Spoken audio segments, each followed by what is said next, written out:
Hello students, we will further continue with one more video by which I will tell you more about the French Revolution, and here I am going to tell you about Louis XVI now. On that day we discussed about various events, chain of events, attack on Bastille, and about the rumors and its effects.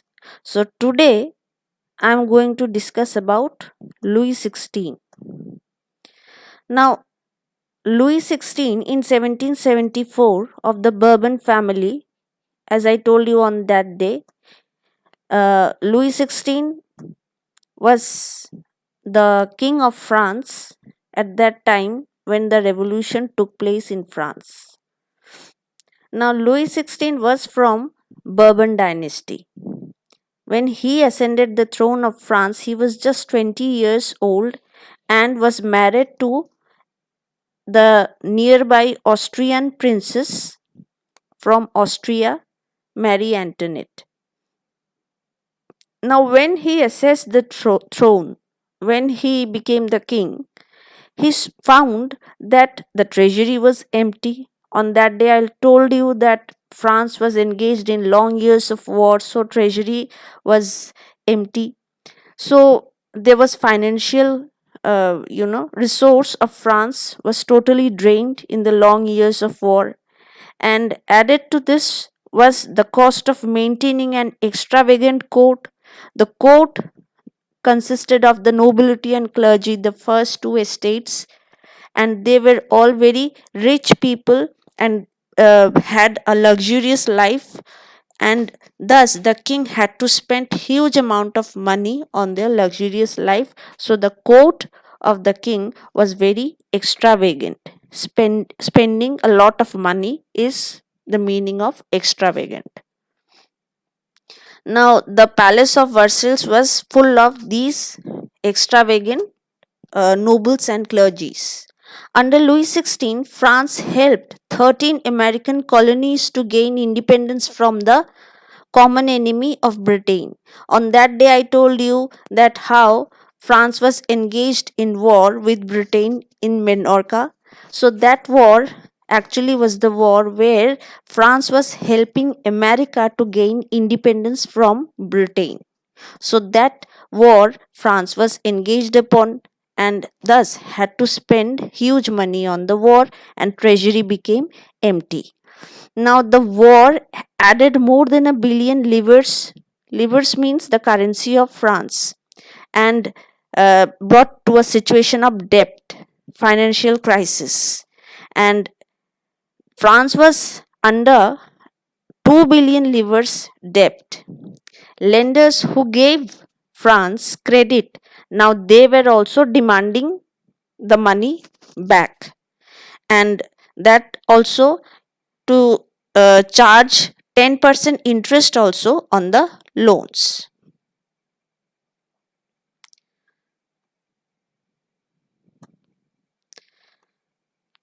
Now, I just now told you about the old regime, that it was a feudal system. The society was known as old regime, and peasants constitute about 90% of the population of France, and clergy nobility enjoyed special privileges by birth. So these were some important uh, points which I told you in the earlier video.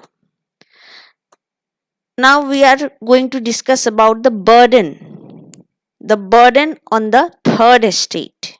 The third estate, which I told you that French society was divided into three estates. The third estate actually had to bear all the burden of paying tax, because the first and the second estates were privileged class, and thus they were exempted from paying any tax.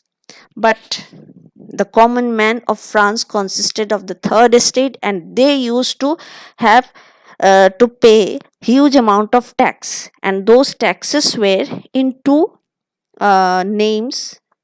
There were different types of taxes, but I am specially emphasizing about two types of taxes here which you have to see. The church extracted taxes from the common man. The clergies, the church, they used to extract taxes from the common man, and that tax was called tithes. It was from the peasants they used to collect, and the third estate had to pay the tax to the states.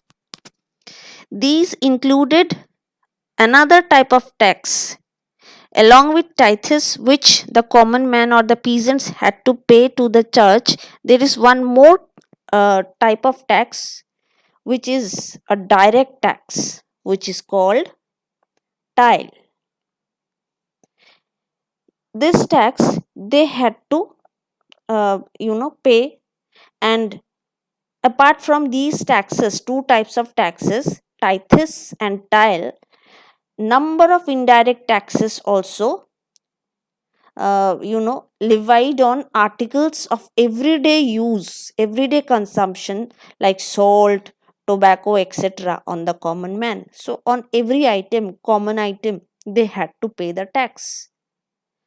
The burden of financing activities of the state through taxes was borne by the third estate alone. So third estate alone had to bear all the burden of paying tax.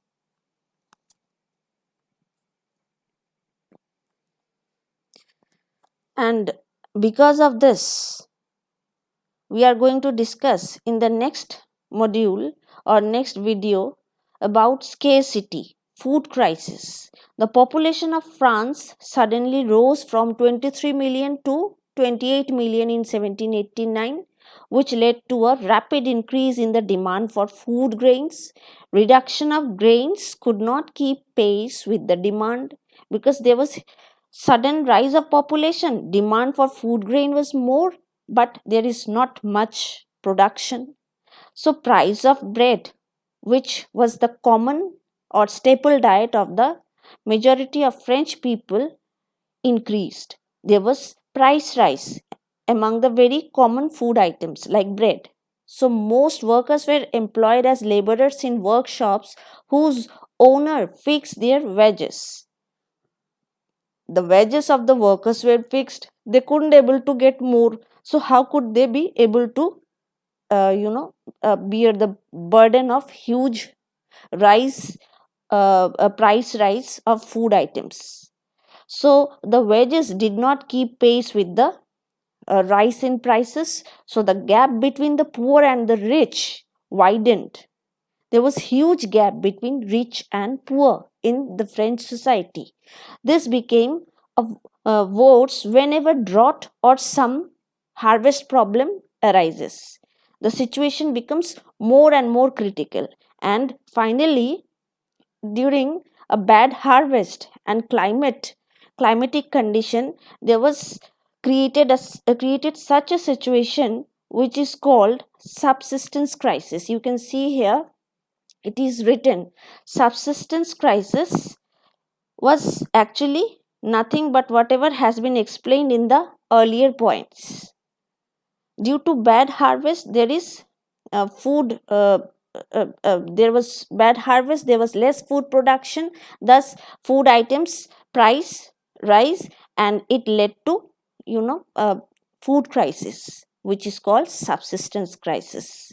And it is something that occurred frequently in France in this period of old regime. So subsistence crisis was a common problem of France every time in the year of 1789.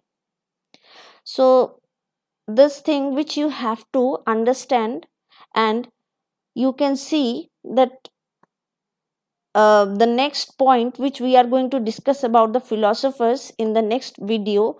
Till now whatever I had explained, you have to make a notes of that and keep it in your rough copy. Whenever we will be meeting, we will discuss these points again, and in from time to time I will provide you some worksheets or assignments related to these videos. So for today, that's all.